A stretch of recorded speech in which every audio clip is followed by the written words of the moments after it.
କୁହନ୍ତୁ ଆପଣ କାହିଁକି ଆପଣଙ୍କର ଏସବୁ ଅବସ୍ଥା ହୋଇଛି? ସବୁରି ମୂଳରେ ସେଇ ବିଷ୍ଣୁ ପାଇଁ ଆଜି ହୋଇଛି ମୋର ଏ ଦୁର୍ଦ୍ଦଶା। କଣ କହିଲେ? ଯେଉଁ ବିଷ୍ଣୁ ଏ ସୃଷ୍ଟିର ପାଳନ କରୁଥିଲା ସେ ଏଥିପାଇଁ ଦାୟୀ? ନା ନା, ଆପଣ ମିଥ୍ୟା କହୁଛନ୍ତି। ଶୁଣିଥିଲି ଗୁରୁଦେବଙ୍କ ପାଖରୁ ସେ ତ ଏଇ ସୃଷ୍ଟିର ପାଳନ କର୍ତ୍ତା। ଯଦି ଆପଣ ଏହା ସତ୍ୟ ବୋଲି କହୁଛନ୍ତି ତାହେଲେ ଚଞ୍ଚଳ ପ୍ରକାଶ କରନ୍ତୁ। ଶୁଣିବୁ ଜଳନ୍ଧର ସେସବୁ କାହାଣୀ? ତେବେ ଶୁଣ ଜଳନ୍ଧର, ତ ବିଷ୍ଣୁର କରାମତି ଶୁଣି ଯା। ଦିନ ଥିଲା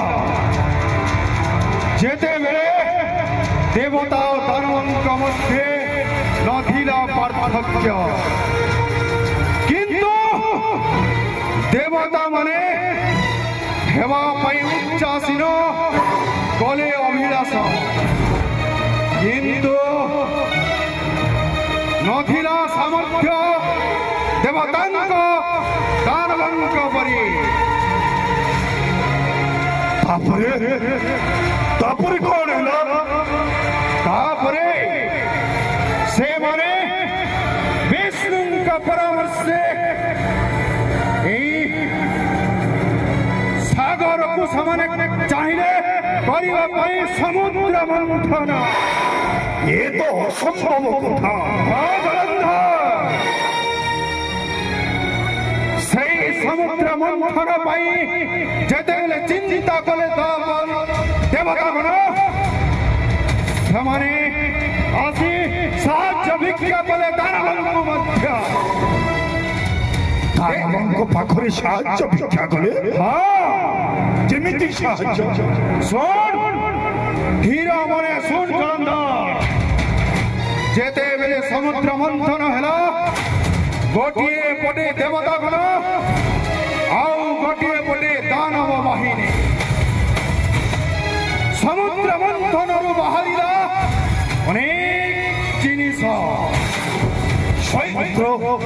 ସମୁଦ୍ର ଭିତରୁ ପୁଣି ଦ୍ରବ୍ୟ ବାହାରିଲା। ସମୁଦ୍ର ମନ୍ଥନରୁ ବାହାରିଲା ଐରାବତ ହସ୍ତି। ଐରାବତ ହସ୍ତି? ଉଚ୍ଚଶ୍ରବ ଘୋଡ଼ା। ଉଚ୍ଚଶ୍ରବ ଘୋଡ଼ା? ହଳାହଳ ବିଷ। ହଳାହଳ ବିଷ? ସେ ହଳାହଳ ବିଷକୁ ପାନ କରି ଜଗତ ରକ୍ଷା କରିବା ପାଇଁ ମହାଦେବ ହଳାହଳ ବିଷ ପାନ କରି ପଳାଇଲେ ନୀଳକଣ୍ଠନମୟ। ହେ ମହାପୁରୁଷ, ଆପଣଙ୍କ କଥା ଶୁଣି ମନରେ ମୋର ଆତଙ୍କ ସୃଷ୍ଟି ହେଉଛି। ଛିନ୍ନ ମସ୍ତିଷ୍କ ଆପଣଙ୍କର କଥା କହୁଛି। ତାପରେ କଣ ହେଲା ମହାଭାଗ? ସେତିକିରେ ସରି ନାହିଁ ସମୁଦ୍ର ମନ୍ଥନ। ତାପରେ ବାହାରିଲେ ଲକ୍ଷ୍ମୀ। ସେଇ ଲକ୍ଷ୍ମୀଙ୍କୁ ବିବାହ କଲା ସେଇଥର କପଡ଼ି ବିଷ୍ଣୁ। ଆଉ ଶେଷରେ ବାହାରିଲା ଅମୃତ ଭାଣ୍ଡ।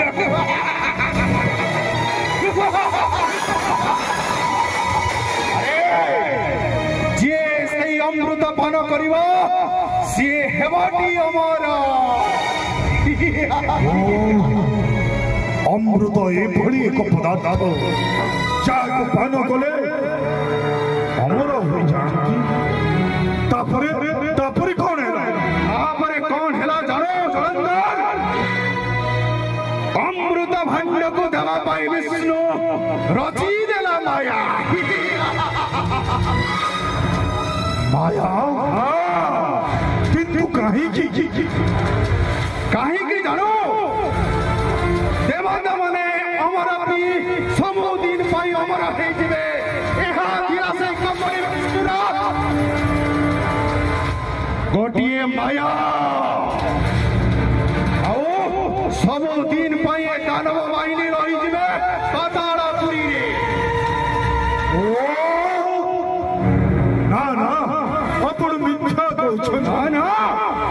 ସେତିକି ନୁହେଁ ଜଳନ୍ଧର, ସେଥିପାଇଁ ବିଷ୍ଣୁ ରଚିଲା ଏକ ମୋହିନୀ ରୂପ। ମୋହିନୀ ରୂପ?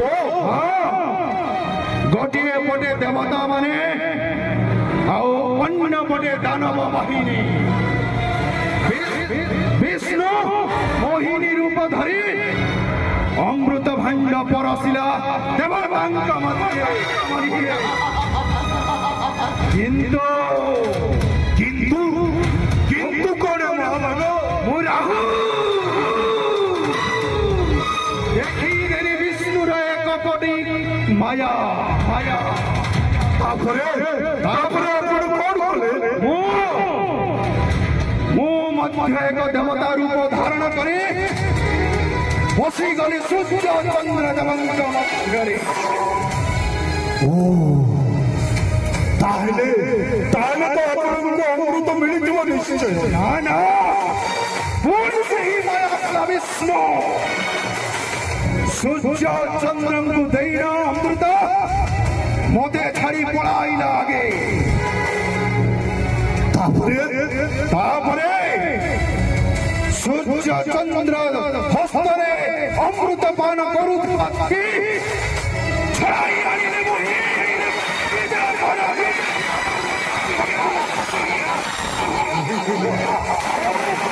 ସେଇ ଅମୃତ ଟିକ ପିଇଥିଲି ବୋଲି ଅମୃତ ପ୍ରବାହରେ ଗଳା ପର୍ଯ୍ୟନ୍ତ ଚାଲି ଯାଇଥିବାରୁ ମୁଁ ଆଜି ଏ ଗଳା କଥା କହୁଛି। ଆଉ ମୋ ଶିରକୁ ଛେଦନ କଲା ସେ କପଟି ବିଷ୍ଣୁ।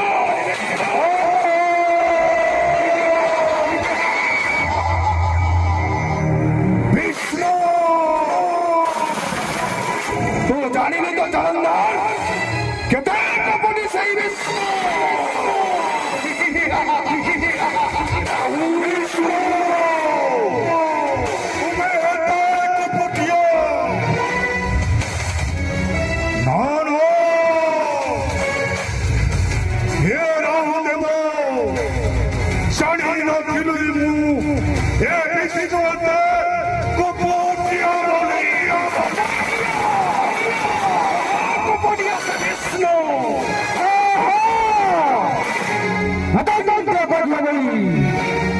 ଅତ୍ୟନ୍ତ ନିଷ୍ଠୁରତାର ସେ ବିଷ୍ଣୁ।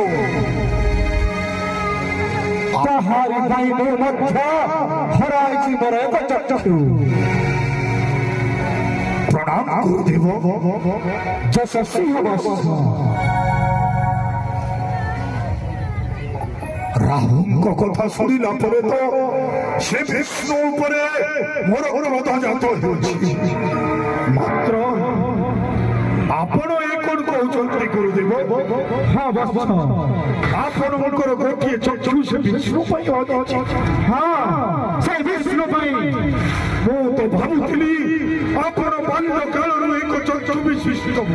ନା ବସ ନା, ଦାନବଙ୍କ ହିତ ପାଇଁ ସଦା ମୁଁ ଚିନ୍ତିତ। ହେଲେ ଦାନବ ରାଜା ବଳି ଯାହାଙ୍କର ଦାନ ଧର୍ମ ଯଶ ଖ୍ୟାତି ଚତୁର୍ଦିକେ ଗୁଞ୍ଜରିତ ହେଉଥିଲା। ଦାନବ ରାଜା ବଳି? ହଁ, ତାହାଙ୍କର ଯଶ ଖ୍ୟାତି ଚତୁର୍ଦିକେ ଗୁଞ୍ଜରିତ ହେବା ଜାଣିପାରି ଦେବତା ଯାଇ ଗୁହାରି କଲେ ବିଷ୍ଣୁଙ୍କୁ ଗୁହାରି ଗଲା ପରେ ବିଷ୍ଣୁ ଯାଇ ପହଞ୍ଚିଲେ ସେଇ ବଳିରାଜ ନିକଟରେ। ଆଉ ସେଇ ବଳିରାଜା ବିଷ୍ଣୁଙ୍କୁ ପ୍ରଣାମ କରି କହିଲେ, ହେ ମହାତ୍ମା, ମୋ ନିକଟକୁ ତୁମେ କାହିଁକି ଆସିଛ?